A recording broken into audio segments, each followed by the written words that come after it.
Chief guest for this function, Padma Vibhushan, Dr. Anil Kakurkar, sir. Group Director, Dr. Uday Salunke, Wellinger School.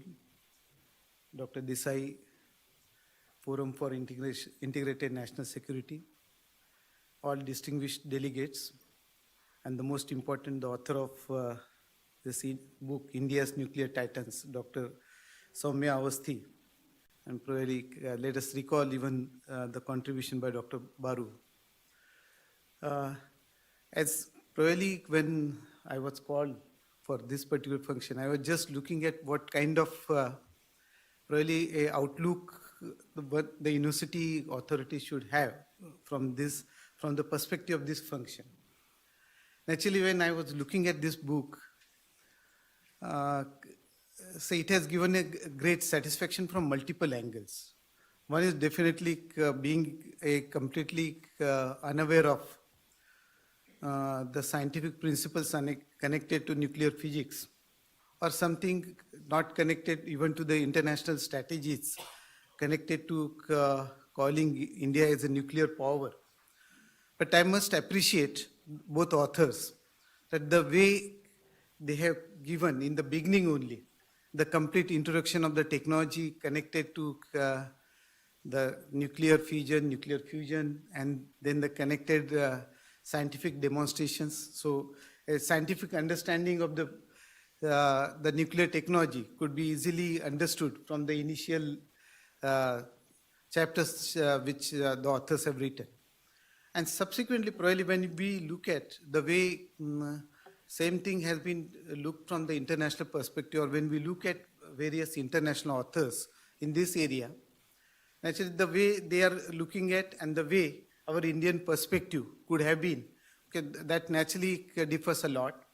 When we look at the international authors, they always derive a certain surprise that, for example, like when we compare our understanding of American authors or other authors connected to this area, that is what probably a matter of surprise, that they said like India being a democratic country had a lot of deliberations, lot of discussions, and probably somehow that led particularly maybe with little hesitation to begin with, but later on definite determination to become a nuclear power while retaining certain moral and ethical values. That is probably unmatched across the international scenario.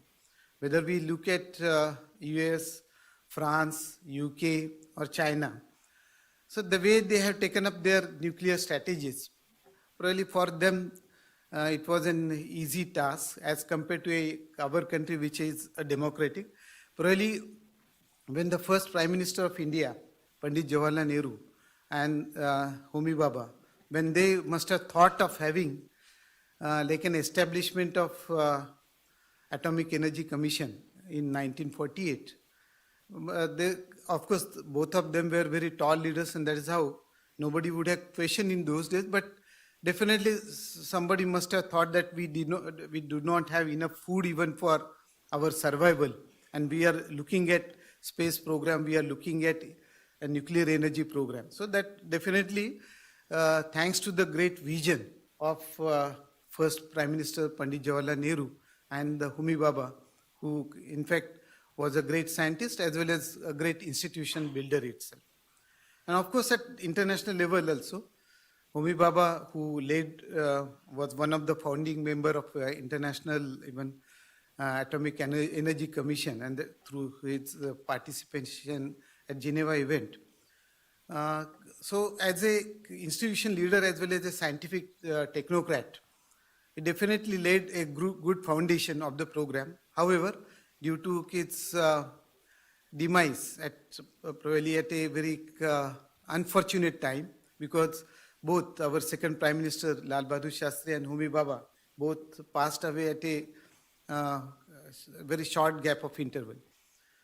Now, probably when I look at Vikram Sarabhai, probably my acknowledgement of Vikram Sarabhai was completely connected to his role as a space scientist, and recently Chandrayaan-3 has again gave a recall for his real contribution. But when I just looked at this book with reference to the contribution of Vikram Sarabhai, really really as a good academic leader, as a good institution builder, what is more important for me that like although he was not a nuclear scientist, although he was not concerned with that, and naturally his subordinates or probably his colleagues in the institution must have thought that like he did not have enough knowledge. In spite of that, he is leading. So probably for me to look at that perspective, that in spite of being from a different area, how did the way he accommodated all the scientists like Homi Setna, maybe Raja Ramanna, and probably led from the front and allowed the program continued with same zeal and vigor. So that's really a great contribution from a leader like Vikram Sarabhai. Raja Ramanna, probably one of the key parts which I would like to understand from his insight as a scientist, that he always looked for a perfection. And that's how he has said in his one of the interview that like unfortunately Indian scientists, Indian technocrats derive satisfaction with a even a lower level of achievement, which should not have been. One should always look for a perfectionist, and that's what probably Raja Ramanna was always looking for, and the way he carried the development of the technologies, typically with Dhruv reactor and the other part. That's definitely hats off to his accomplishment. The most important, like of course for all of us, APJ Abdul Kalam always occupies a place in our heart, not only because of his scientific contribution, but probably his great efforts in igniting the young minds. And he is very popular, he was very popular for that.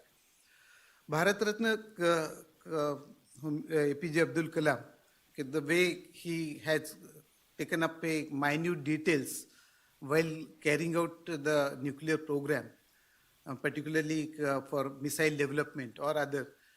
One of the good thing that I could understand, that specifically from the chemical technology angle, that at say particularly in those areas, those decade, like 1980s around, India was not very good in polymer chemistry and technology. Probably we could understand the real technological perspective of polymers maybe 1990 onwards. But even in like in those days, he utilized the glass reinforced fiber plastics probably to reduce the load of inert mass. That's really a great, and that's why these people are so great visionary, why these people are, because they give understanding, or they take or look at the minute details of each and every component connected to technology. That's the really great part. On one side, when we look at research as one of the important component, which is getting converted into a commercial platform or practice. On the other side, leadership support, strategic support was equally important. Many times the research appears to be good, the research appears to be really commercially feasible, but unless it is supported by a strategic and leadership angle, it doesn't lead to success. And that is where probably two tall stalwarts like Prime Minister Indira Gandhi and Prime Minister Atal Bihari Vajpayee, whose bio sketch has been sketched by the two authors with great details. And the way probably the thinking of Prime Minister Indira Gandhi went on changing from 1960s to like 1975, that's really great. The leaders think differently according to the perspective of that scenario. And that is how whenever, like in 1970 onwards, when Prime Minister Indira Gandhi took a bold decision of going for Pokhran Test 1, that is really great. And that laid the foundation of converting India into a nuclear power. Atal Bihari Vajpayee, who probably went for nuclear Pokhran Test 2, and where probably India got recognition as a nuclear power from that point of onwards. But look at the statesman approach from by the Prime Minister Atal Bihari Vajpayee. Although the test was completely successful and really we got very good recognition across the world, but the way he said, like, it's not just my credit, neither it's credit of my team. It's one must give credit to the governments who keep on advocating the continuous success of the nuclear program, right from the Prime Minister Jawaharlal Nehru, followed by Prime Minister Lal Bahadur Shastri, who in fact gave the crucial decision. However, unfortunately, his sad demise at a wrong time. Otherwise, the thing could have been happened earlier also. And then Prime Minister Indira Gandhi and subsequent government. So he has given due credits to all governments who were probably continuously focusing on engaging nuclear program on a regular basis, and at the same time, probably fighting at an international level against different countries, particularly superpower, who always wanted us to sign on the non-proliferation treaty. At that particular point, okay, all the prime ministers were they presented themselves in a strong mold. So particularly 2005, the US-India treaty, okay, that is a landmark because that really gives us recognition in spite of all sanctions against India. Okay, we were equally confident in terms of technology development, and really that really gave a good idea of our confidence in terms of scientific built-up technology development all across world. Now, really, today we are considered to be world's top fifth economical power. But then fighting against superpowers in those days was definitely a very tough task, and supported the support to this nuclear scientist as well as the Indian leaders. Definitely a great thinking given by strategic experts like K. Subramaniam and others. Probably this is one of the neglected area from the university angle, and that's what probably when I accepted particularly the invitation for this particular function, I was just thinking from that angle only.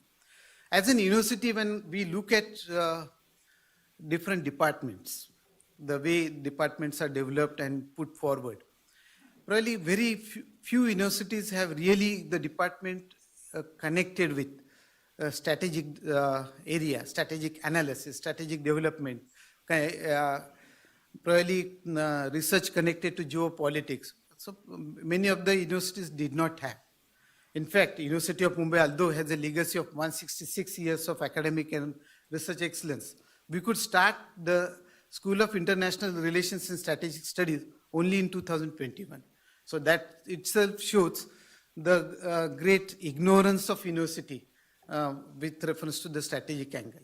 And probably that's an area which has not given a right attention by different universities.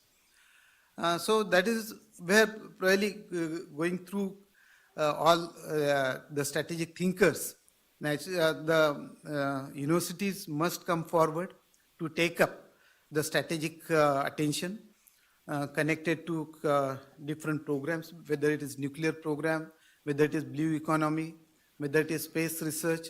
Everywhere probably we are required to be very well focused, and that's what probably I could take, I would rather say it's a takeaway for me as a something connected to university, that we have ignored, we have neglected this particular area for decades, and probably now we need to cover up as fast as possible itself.